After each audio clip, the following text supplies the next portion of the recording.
Hey everyone, Elias here.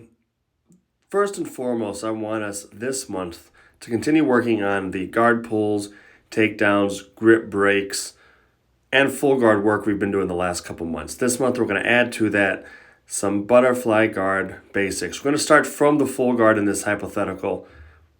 We're trying to break down the posture of our opponent from the full guard. It's not happening. So we're going to unlock at the ankles, shoulders shrimp out just to get enough space to get our hooks in the inside. From there, we're going to sit up.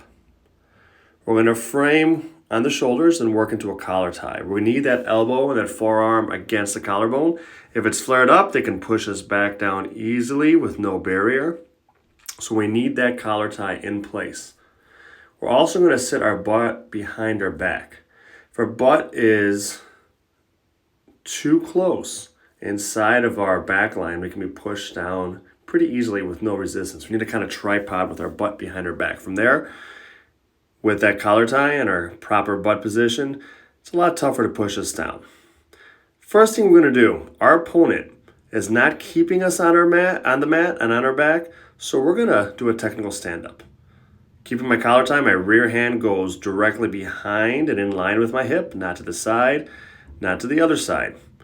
And we're going to post on our right hand and left foot in this instance, pressing down in the head and pushing it away and escaping our bottom leg out. We'll take that first and foremost. Create enough space to get the butterfly guard after not being able to break down posture in the full guard. If they're not keeping us on our back, we're going to escape. From here, we're going to work for an over-under sweep. We work up to the same butterfly guard position. We're going to swim with an underhook with one hand and get above the elbow and overhook with the other. I like my head position ideally on the same side as the underhook, but we can do it on either side. We won't be picky for now. We have two steering wheels, our upper body turning, our lower body turning. My top leg is going to take the weight of my opponent and kick it out, and I'm going to put my weight on my bottom leg's toes. There's a lot of ways to finish. I'm going into a scarf position, lifting up the near side arm lock, securing the near side head control. Our other arm can stay on that side or come to protect the guard recompose. Third situation I want us to work for is not going directly to our side for our sweep, but scooting our butt and hips underneath our opponent to create a wedge and hopefully effortlessly lift them up. My hands are underneath the armpits. My opponent to retain their base and stability, post on their legs. From there, I take my hands to one side of their body, turn myself and them, and go to a single leg X, pinching my knees together.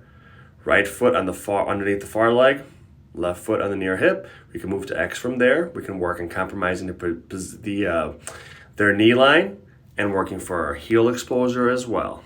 If we continue to drill the things we've been working on, including the positional sparring from the full guard, these next at least 2 to 3 weeks, introducing these 3 introductory positions and concept sets for the butterfly should suffice. The context specifically would be moving out from a failed full guard, failed in so much as we weren't able to control their posture, so we shrimp out to the butterfly guard. And the first position, again,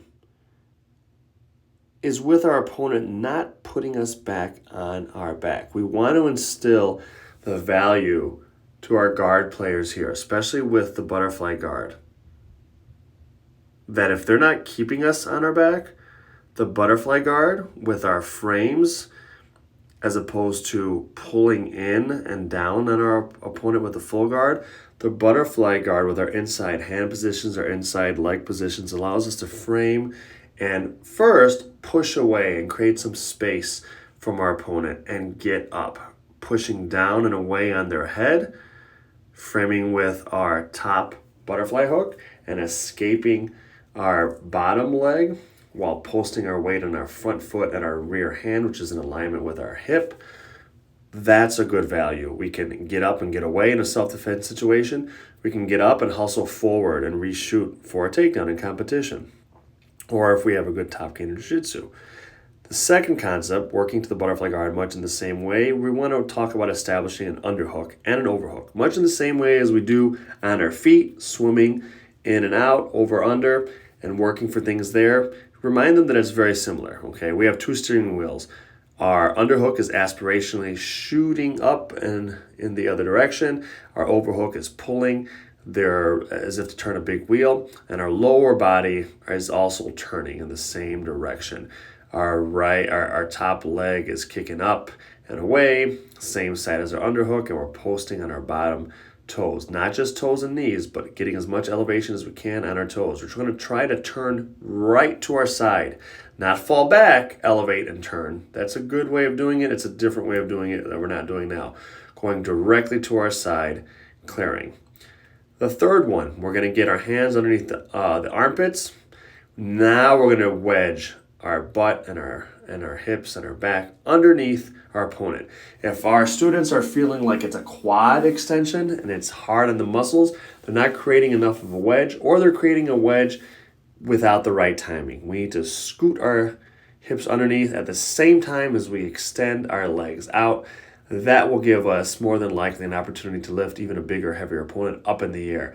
In this hypothetical, we're going to have the top person base out. They don't like being up in the air. They're not thinking so much about leg entanglement just yet. We'll get there, and they're going to base out.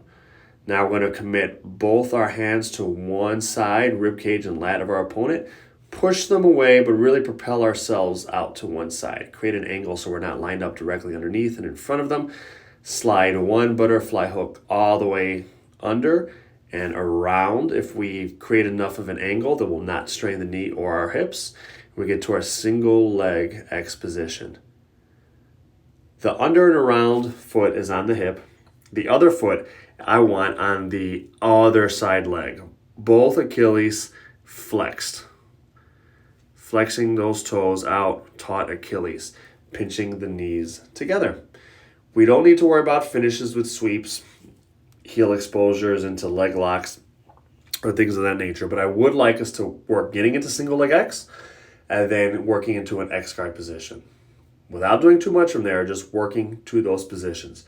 All those three in combination of the foundation we have from the last couple months, working from that full guard, that consistency with everyone working omoplatas, triangles, arm locks, and transitioning one to the other off of escapes and off of guard pass attempts has really resulted in people feeling comfortable and confident enough to go for those competitions. We want to keep that going. In addition to our takedowns and our guard pulls, I want to emphasize guard pull and takedowns, and also mentality that they have to never give up, never slow till I finally prove it. Never listen to the no's, I just want to keep moving. Yeah, I put out all the sword, it's my only medicine. Yeah, everything I do, I'm just being genuine. Yeah, I'm sick of being screwed, feel my own adrenaline. Yeah, I do just what I do, and I hope you let me in, yeah. Lastly, we have Robert Drysdale coming in on Thursday 20th. Tell the students to sign up.